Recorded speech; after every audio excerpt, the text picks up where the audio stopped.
شیطان نے کوششیں کی ہر زمانے میں، اور اللہ رب العالمین نے ہر زمانے میں اپنی جانب سے نبی کو بھیجا۔ ایک طرف شیطان کوشش کر رہا ہے بندوں کو گمراہ کرنا ہے، دوسری طرف انبیاء کی کوشش ہے کہ بندوں کو ہدایت پر لانا ہے، بندوں کو ہدایت پر لانا ہے۔ تمام انبیاء علیہ السلام بشمول محمد الرسول اللہ صلی اللہ علیہ وسلم خاتم النبیین اس دنیا میں بھیجے ہی اس لیے گئے تاکہ تمام انسانوں کو گمراہی سے نکال کر اللہ کی اطاعت میں لگا دیں اور اللہ کی غلامی میں لگا دیں۔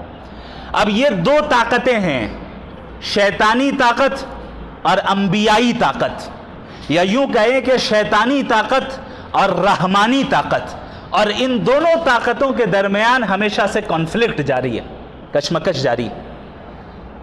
بظاہر ایسے حالات تاریخ میں بھی گزرے جہاں ایسا محسوس ہوا کہ شیطانی طاقتوں کو مکمل غلبہ حاصل ہونے والا ہے، اب شاید یہ رحمانی طاقت اور انبیائی طاقت شکست کھا جائے۔ حالات ایسے سنگین ہوئے، ایسے سخت سے سخت فتنے وجود میں آئے، ایسی سخت سے سخت آزمائشیں وجود میں آئیں کہ محسوس ہونے لگا کہ اب یہ دین حنیف جو ہے، جو صحیح دین ہے اللہ رب العالمین کا، وہ مغلوب ہو رہا ہے۔ لیکن اللہ رب العالمین نے ہر زمانے میں ایسے افراد کو کھڑا کیا جنہوں نے اپنے اپنے زمانے کے فتنوں کو کچل کر رکھ دیا۔ آپ پوری اسلامی تاریخ کو اٹھا کر دیکھ لیں، آپ کو یہ ساری چیزیں نظر آ جائیں گی۔ ہم اور آپ جس زمانے میں رہ رہے ہیں، اس زمانے میں بھی شیطانی طاقتیں بڑے زور و شور کے ساتھ کام کر رہی ہیں، اور مقصد کیا ہے؟ آپ کو آپ کے صحیح عقیدے سے ہٹا دینا، آپ کو آپ کے صحیح فکر سے ہٹا دینا، آپ کو اللہ کے نبی اور انبیاء کے راستے سے ہٹا دینا، آپ کو سلف صالحین کے راستے سے ہٹا دینا، آپ کو رجال اللہ اور اہل اللہ کے راستے سے ہٹا دینا، یہ مقصد ہے۔ کیوں؟ کیونکہ اس نے یہ چیلنج دیا ہے کہ ہمیں انہیں گمراہ کرنا ہے، اس کی وجہ سے میں جہنم میں جا رہا ہوں، چونکہ میں نے اس کے سامنے میں جھکا نہیں، لہٰذا یہ سبب بنا، حالانکہ وہ اپنی گمراہی کا خود سبب ہے، خود وجہ ہے، اس نے یہ عزم کر لیا کہ اب تو گمراہ کرنا ہے۔ اب آپ موجودہ زمانے کے فتنوں کو اگر پاسٹ کے فتنوں کے ساتھ کمپیئر کرنے جائیں تو بظاہر ایسا ہی محسوس ہوتا ہے کہ اس زمانے کے فتنے زیادہ خطرناک ہیں، اور نبی کریم صلی اللہ علیہ وسلم کی احادیث سے بھی اس کا ثبوت ملتا ہے۔ بعض روایتوں میں ہے کہ آنے والا ہر دن پچھلے دن کے مقابلے میں زیادہ پرفتن اور زیادہ شر والا ہوگا، زیادہ شر والا ہوگا۔ آپ صلی اللہ علیہ وسلم قیامت کے قریب کے زمانے سے پناہ مانگتے تھے، دجالی فتنوں سے پناہ مانگتے تھے کہ قیامت کے قریب کا زمانہ ایسا ہوگا جہاں دجالی فتنے چاروں طرف چھا جائیں گے۔ خود غور کریں، دجال کسے کہا جاتا ہے؟ دجال، دجل کہتے ہیں دھوکے کو، ڈیلیوژن کو، اور دجال کہتے ہیں بہت زیادہ دھوکہ دینے والا، حق کو باطل بنا کر دکھانے والا، باطل کو حق بنا کر دکھانے والا، یہ ہے دجال۔ تو یہ جو دجل و فریب باطل طاقتیں انجام دیتی ہیں، دجال کا زمانہ ایسا زمانہ ہوگا جو دجل و فریب کی بالکل پیک پر ہوگا، عروج پر ہوگا، انتہا پر ہوگا۔ اسی لیے نبی کریم صلی اللہ علیہ وسلم نے فرمایا کہ جب دجال آئے گا اس کے ایک ہاتھ میں جنت اور ایک ہاتھ میں جہنم، اور آپ نے فرمایا کہ جو جنت ہے وہ در حقیقت آگ ہے، اور جو آگ ہے وہ در حقیقت جنت ہے۔ یعنی صحیح کو غلط، غلط کو صحیح، بینیفیشیل چیز کو نقصان دہ بنا کر دکھانا اور نقصان دہ چیز کو بینیفیشیل بنا کر دکھانا۔ اب آپ بتائیے، جس زمانے میں ہم اور آپ رہ رہے ہیں جہاں مغربی تہذیب اور ویسٹرن سویلائزیشن کو اور ویسٹرن آئیڈیالوجیز کو پورا غلبہ حاصل ہے، کیا آج باطل افکار اور باطل آئیڈیالوجیز کو حق بنا کر دکھایا جا رہا ہے کہ نہیں دکھایا جا رہا ہے؟ باطل افکار کو اب تو ہیومن رائٹس قرار دے دیا گیا کہ بھائی ایک انسان ہے، ایک مرد ہے، ایک عورت ہے، زنا کرنا چاہے اپنے کنسنٹ سے کر رہے ہیں، اپنی رضامندی سے کر رہے ہیں، جائز ہے، اس کا رائٹ ہے، لیگل ہے، کوئی اس کو روک نہیں سکتا۔ آپ کون ہوتے ہیں روکنے والے؟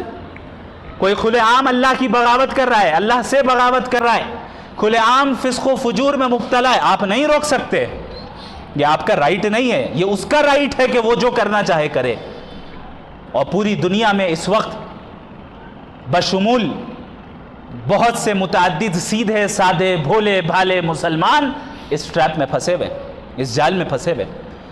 مغربی تہذیب اپنی آئیڈیالوجیز کے ذریعے در حقیقت ہمارے ایمان کو کھوکھلا کر رہی ہے، ہمارے عقائد کو کھوکھلا کر رہی ہے، ہمیں لبرلزم کی طرف لے جا رہی ہے۔ کون سی لبرٹی؟ وہ لبرٹی جو در حقیقت اللہ سے بغاوت کرنے کے اوپر لیبل لگا دیا گیا اس کا۔ اب آپ شراب کی بوتل پہ زمزم لکھ دیں یا زمزم کا لیبل لگا دیں اور لکھ دیں الحرمین الشریفین، تو وہ پانی، وہ بوتل زمزم تھوڑی ہوگا، وہ شراب ہی رہے گی۔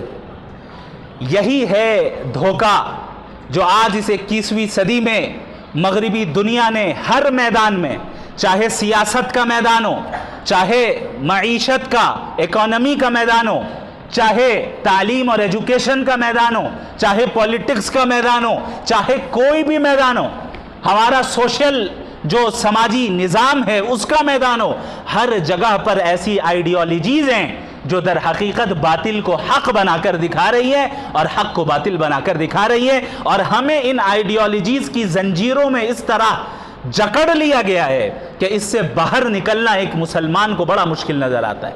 بسا اوقات مسلمان بھی کہنے لگتا ہے ہاں بات تو یہی صحیح ہے، لیکن آج کے زمانے میں بات تو یہی صحیح ہے مفتی صاحب جو آپ کہہ رہے ہیں، لیکن آج کے زمانے میں تو تھوڑا سا غور فرما لیجیے۔ یعنی آپ یہ مان رہے ہیں کہ دین آج کے زمانے کے لیے نہیں ہے، یہی ہے نا۔ نبی صلی اللہ علیہ وسلم فرما رہے ہیں لا یؤمن احدکم حتی یکون ہواہ تبعا لما جئت بہ، تم میں سے کوئی اس وقت تک مومن ہو نہیں سکتا جب تک کہ وہ اپنی ڈیزائرز کو میری شریعت کے تابع نہ کر دے، اس کی خواہشات، اس کی چاہت، اس کی ڈیزائرز نبی کی تعلیمات کے موافق ہو، اس کے مخالف نہ ہو۔ ویسٹرن دنیا کیا کہہ رہی ہے؟ ایبسلیوٹ فریڈم، مطلق آزادی اس وقت ہے جب آپ کی خواہش جس چیز کو کرنے کی ہے اس میں کسی چیز کی رکاوٹ نہ ہو۔ اگر آپ کی خواہش ہے زنا کرنا ہے، کریے، کوئی مذہب رکاوٹ نہیں بن سکتا۔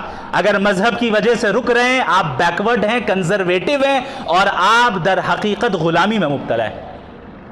آپ کو سودی لین دین کرنا ہے، سودی لین دین کیجئے بڑے شوق سے، سود لینا اور دینا۔ اگر اس سے کوئی کتاب تمہیں روک رہی ہے، کوئی خدا تمہیں روک رہا ہے، کوئی مذہب تمہیں روک رہا ہے اور تم رک جا رہے ہو، تو جان لو کہ تم کنزرویٹو ہو اور تم بلائنڈلی فالو کرنے والے ہو۔ یہ باتیں آتی ہیں کہ نہیں آتی ہیں؟ آتی ہیں نا۔ اب آپ بتائیے ہم حقیقی دجال کے خروج کے زمانے سے کتنا قریب ہیں کہ سارے فتنے تو در حقیقت چھا چکے ہیں ہر جگہ پہ۔ آپ اکانومی کے میدان میں جائیں، کیپٹلزم کو کیسا غلبہ حاصل ہے، کیپٹلزم کے خلاف آپ کام کر کے دیکھیں، راتوں رات آپ غائب ہو جائیں گے۔ سیاست کے میدان میں آ جائیں، سیکولرزم کو ایسا مقدس نظام بنا کر پیش کیا گیا کہ آپ اس نظام کے خلاف بول کر دیکھیں کیا حل کیا جائے گا۔ آپ انڈیویجول انسان کی لائف میں آ جائے، کس طرح لبرلزم کو پروموٹ کیا گیا، آپ اس کے خلاف بول کر دیکھیں آپ پر کیسی تانو تشنی ہوگی، آپ کیسے اینٹی ہیومن رائٹس قرار دیے جائیں گے۔ عورتوں کا مسئلہ آ جائے، کیسے فیمنزم کو ان کے دل و دماغ میں گھول کر پلا دیا گیا۔ آپ حجاب کی بات کرنے کی جرت تو کر کے دیکھیں، پھر آپ کے ساتھ کیا سلوک کیا جاتا ہے۔ یہ زمانہ آ گیا۔ نبی کریم صلی اللہ علیہ وسلم نے فرمایا تھا کہ ایک زمانہ آئے گا کہ جس وقت اس دین پر قائم رہنے والا شخص ایسا ہوگا کالقابض علی الجمرہ، آگ کے انگارے کو تھامے رکھنے والا۔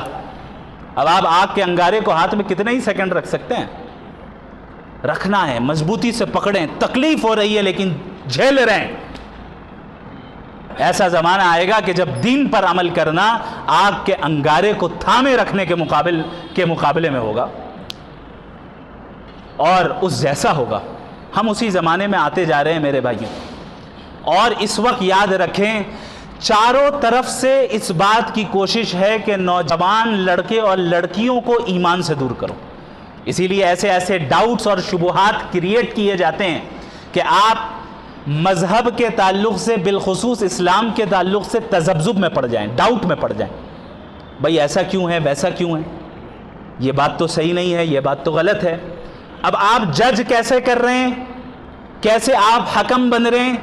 دنیا کے بنائے ہوئے اپنے اسٹینڈرڈز کو حکم بنا رہے ہیں، اس سے آپ طے کر رہے ہیں.